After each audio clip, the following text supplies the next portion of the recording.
Hello guys, तो मैं हूं पिंकी पालीवाल और आज हम शुरू करने वाले हैं रिप्रोडक्टिव हेल्थ चैप्टर, जो कि क्लास 12th का 4th चैप्टर है।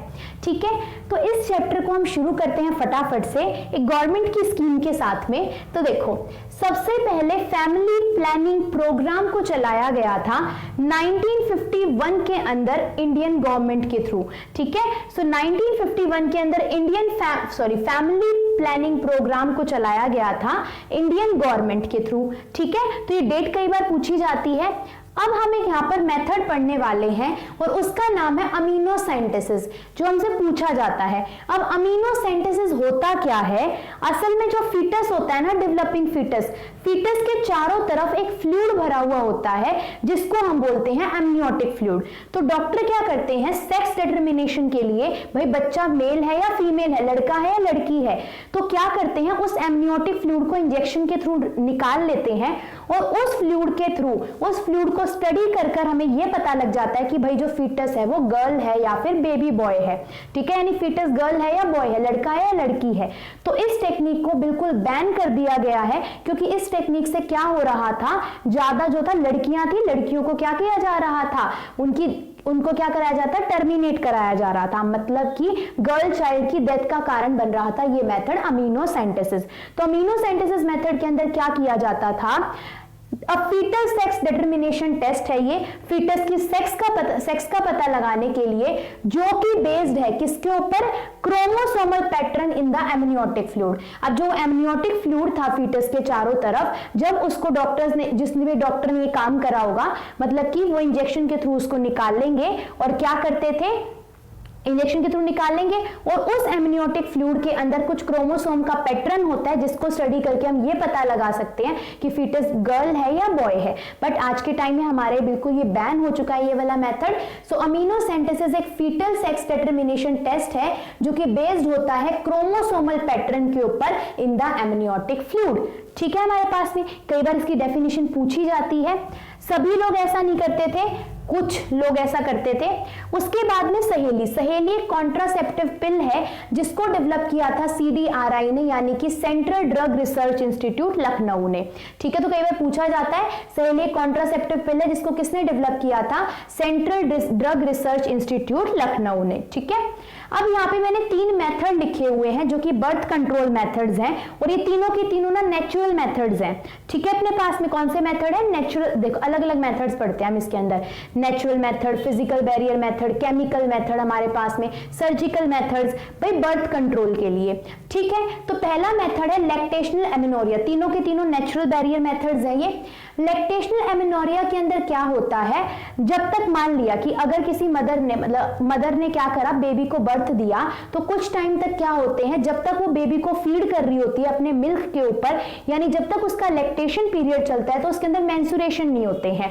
तो वो भी क्या है, एक नेचुरल मेथड है आपके पास में कि जब तक उसकी मेंस्ट्रुएशन नहीं होंगे तो उसके कंसीव करने के चांसेस क्या हो जाते हैं, कम हो जाते हैं। तो ये मेथड क्या कहलाता है, लैक्टेशनल एमेनोरिया। लैक्टेशन वर्ड से ही समझो कि जब तक वो बेबी को मिल्क के ऊपर फीड कर रही होती है तब तक उसको मेंस्ट्रुएशंस नहीं होते हैं, और यही मेथड क्या होता है, लैक्टेशनल एमेनोरिया।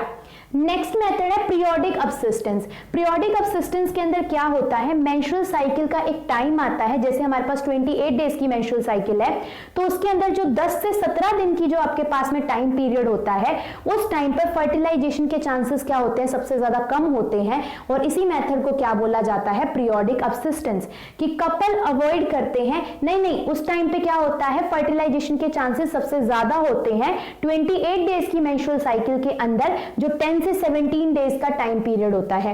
तो कपल क्या करते हैं, अवॉइड करते हैं कॉइटस यानी intercourse from 10 to 17 days of menstrual cycle, क्योंकि उस टाइम पर क्या होता है आपके पास में, मतलब कि किस चीज के, कंसीव करने के चांसेस सबसे ज्यादा होते हैं। ठीक है, नेक्स्ट मेथड होता है विड्रॉल या फिर कॉइटस इंटरप्ट मेथड। विड्रॉवल या कॉइटस इंटरप्ट मेथड के अंदर क्या होता है कि जो पार्टनर होता है वो विड्रॉ कर लेता है अपने पेनिस को वेजिना ऑफ फीमेल से बिफोर इजैकुलेशन, इजैकुलेशन। ठीक है हमारे पास में, तो ये वाला कौन सा मेथड होता है, विड्रॉल या फिर कोइटस इंटरप्ट। ये तीनों के तीनों कौन से मेथड्स है हमारे पास में, नेचुरल बैरियर मेथड्स।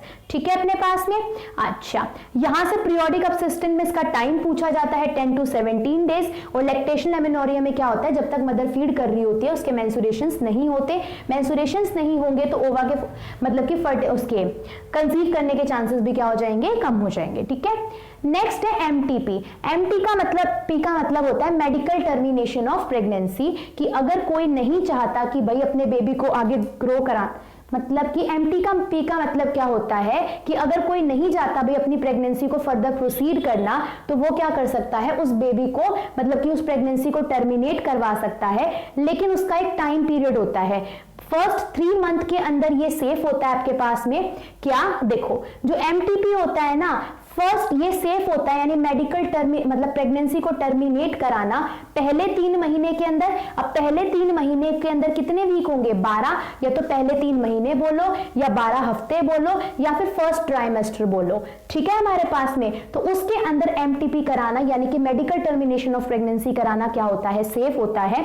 इंडिया के अंदर इसको क्या कर दिया गया, लीगल कर दिया गया था इस मेथड को 1971 के अंदर, क्योंकि ताकि हमारे पास में पॉपुलेशन ना बढ़े। ठीक है, तो 3 महीने की प्रेगनेंसी को टर्मिनेट कराना सेफ है। उससे बाद अगर आप टर्मिनेट कराते हो तो मदर को क्या होंगे, काफी ज्यादा हेल्थ इश्यूज आ सकते हैं। ठीक है, तो सेफ पीरियड क्या है, या तो 3 मंथ या फिर 12 वीक लिखा हो या फिर फर्स्ट ट्राइमेस्टर लिखा हो, वही होता है। ठीक है अपने पास में, क्योंकि 3 ट्राइमेस्टर में प्रेगनेंसी पूरी होती है ना 9 मंथ के अंदर, सो फर्स्ट 3 मंथ सेफ होते हैं। उसके बाद में एसटीडी यानी सेक्सुअली ट्रांसमिटेड डिजीजेस, इन्हीं का ही दूसरा नाम होता है वेनरल डिजीजेस यानी वीडी, और इन्हीं का ही एक और नाम होता है रिप्रोडक्टिव ट्रैक्ट इन्फेक्शन यानी कि आरटीआई।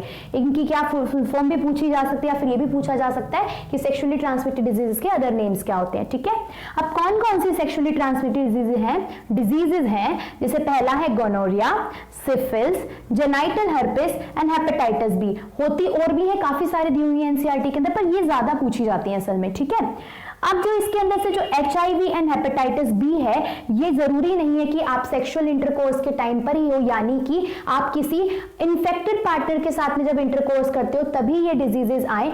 ये किसी मतलब कि आपने क्या हुआ, कोई इन्फेक्टेड पर्सन था जिसको ऑलरेडी सेक्सुअली ट्रांसमिटेड डिजीज थी, उसका निडल आपके लिया, उसके निडल को यूज कर लिया गया, मतलब किसी डॉक्टर ने उसको इंजेक्शन लगाया, मतलब डॉक्टर का नाम दे, मतलब किसी ने उसको इंजेक्शन लगाया और सेम इंजेक्शन को ये रीयूज करके आपको लगा दिया, या फिर कोई इन्फेक्शियस निडल है या फिर कोई सर्जिकल इंस्ट्रूमेंट है जिससे जो किसके कांटेक्ट में आया था, उस सेक्सुअली ट्रांसमिटेड इन्फेक्टेड पर्सन के ब्लड के कांटेक्ट में आया था, तो वो आपको भी मतलब कि किसी हेल्दी पर्सन में वो इस तरीके से भी ट्रांसफर हो सकती है। कौन कौन सी, एचआईवी एंड हेपेटाइटिस बी। ठीक है, तो हमारे पास में ये कुछ इंपॉर्टेंट पॉइंट थे जो स्टार्टिंग के पोर्शन के अंदर दिए हुए हैं, किसके, रिप्रोडक्टिव हेल्थ चैप्टर के। ठीक है, तो बाकी हम इस चैप्टर को 3 पार्ट्स के अंदर कंप्लीट कर देंगे। ठीक है।